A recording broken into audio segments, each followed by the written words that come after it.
श्री स्वामी समर्थ। जय जय स्वामी समर्थ।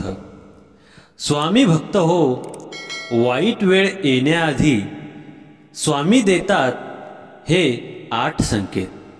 चुकूनही करू नका दुर्लक्ष। श्री स्वामी समर्थ म्हणतात, बदल हा जगाचा नियम आहे। दुःखानंतर सुख आणि सुखानंतर दुःख हे निश्चित आहे।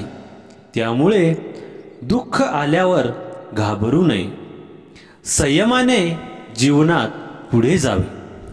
ज्योतिषी कुंडली पाहून एखाद्या विशिष्ट व्यक्तीचे भाकीत करतात। यावरून कळते की तुमचे भविष्य कसे असेल। तथापि सर्वात वाईट वेळ येण्याआधीच चिन्हे दिसू लागतात। जर तुम्हालाही हे संकेत मिळत असतील तर समजून घ्या, तुमचा वाईट काळ सुरू होणार आहे। तर कोणते आहेत ते संकेत ते आपण आज या स्वामी संदेशामध्ये बघणार आहोत।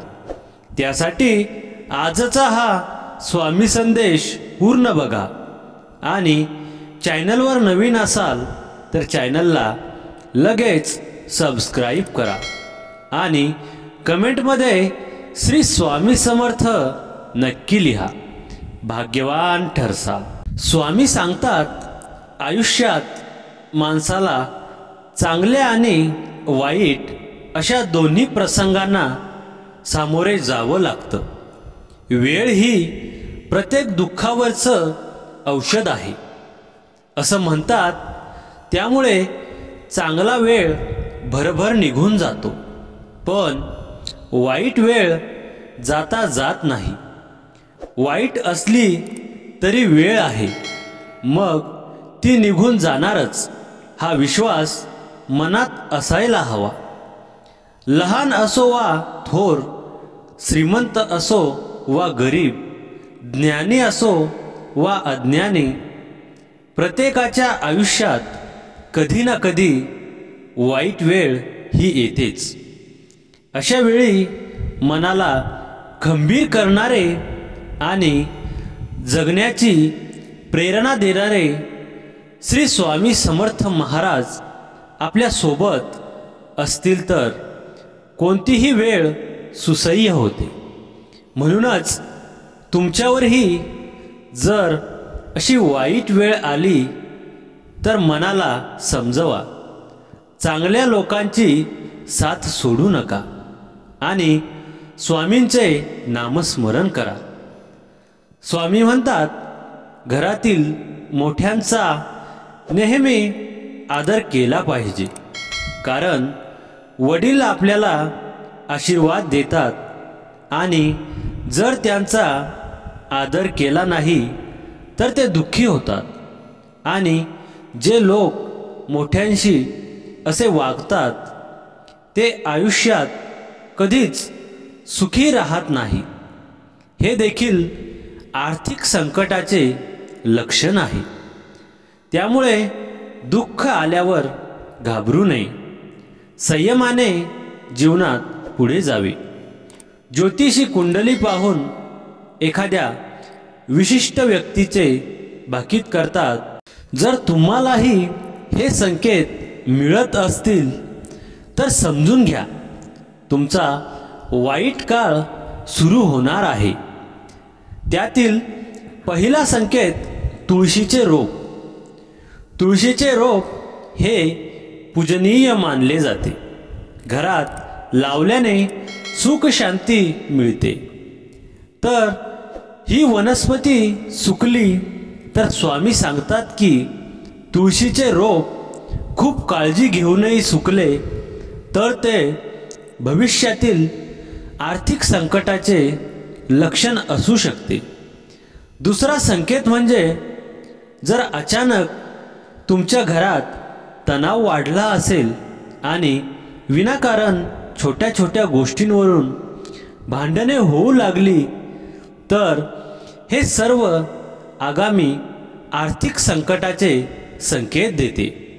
तथापि वास्तुदोष आणि ग्रहदोषामुळेही गृहक्लेश होतो।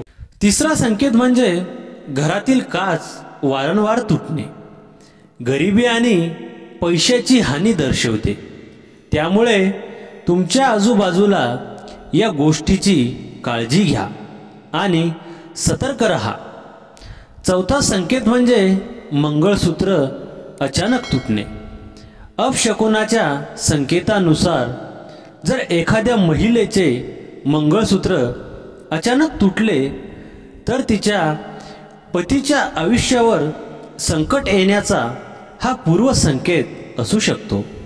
अशा स्थितीत पतीच्या रक्षणासाठी आणि दीर्घायुष्यासाठी पत्नीने तुळशीची पूजा करावी। पाचवा संकेत म्हणजे पूजा करताना ताट पडणे। पूजा करताना पूजेचे ताट पडले तर ते शुभ लक्षण मानले जात नाही। असे मानले जाते की पूजेचे ताट पडणे हा देखील देव तुमच्यावर कोपल्याचा संकेत असू शकतो। त्यामुळे देवपूजेचे नियम नीट पाळले पाहिजेत। यासोबतच हे नियम आणि शिस्त जीवनातही अंगीकारली पाहिजे।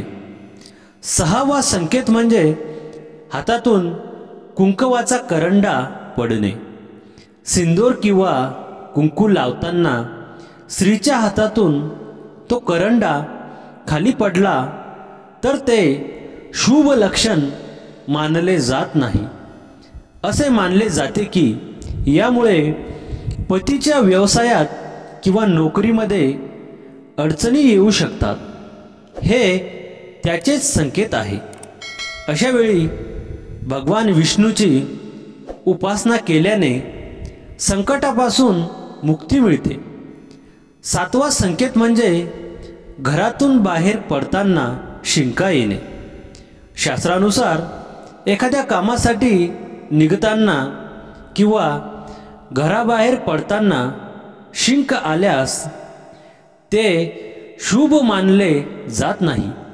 असे मानले जाते की जर तुम्हाला किंवा इतर कोणत्याही व्यक्तीला कोणत्याही शुभ कार्याच्या सुरुवातीला शिंक आली तर ते अशुभ लक्षण मानले जाते। केवळ माणसाची शिंक नाही तर प्राण्याची शिंक सुद्धा खूप अशुभ मानली जाते। आठवा आणि शेवटचा संकेत म्हणजे वाटेत पैसे मिळणे। जर तुम्हाला वाटेत एखादे नाणे पडलेले सापडल्यास याचा अर्थ तुमच्या कामाला वेळ लागू शकतो। वाटेत जर एखादी नोट सापडली तर तुमचे अडकलेले काम लवकरच पूर्ण होणार असल्याचा संकेत आहे। जर तुम्हाला नाणे आणि नोट दोन्ही मिळाले तर याचा अर्थ तुमचे काम पूर्ण होईल, परंतु त्यासाठी तुम्हाला मदतीची गरज लागेल। तर स्वामी भक्त हो, हे 8 संकेत आहेत जे आपल्याला वाईट वेळ येण्यापूर्वी मिळत असते। तर मित्रांनो, आजचा हा स्वामी संदेश आवडला असेल तर व्हिडिओला लाईक करा आणि चॅनलवर नवीन असाल तर चॅनलला लगेच सबस्क्राईब करा आणि कमेंटमध्ये श्री स्वामी समर्थ नक्की लिहा। भाग्यवान ठरसा। श्री स्वामी समर्थ। जय जय स्वामी समर्थ।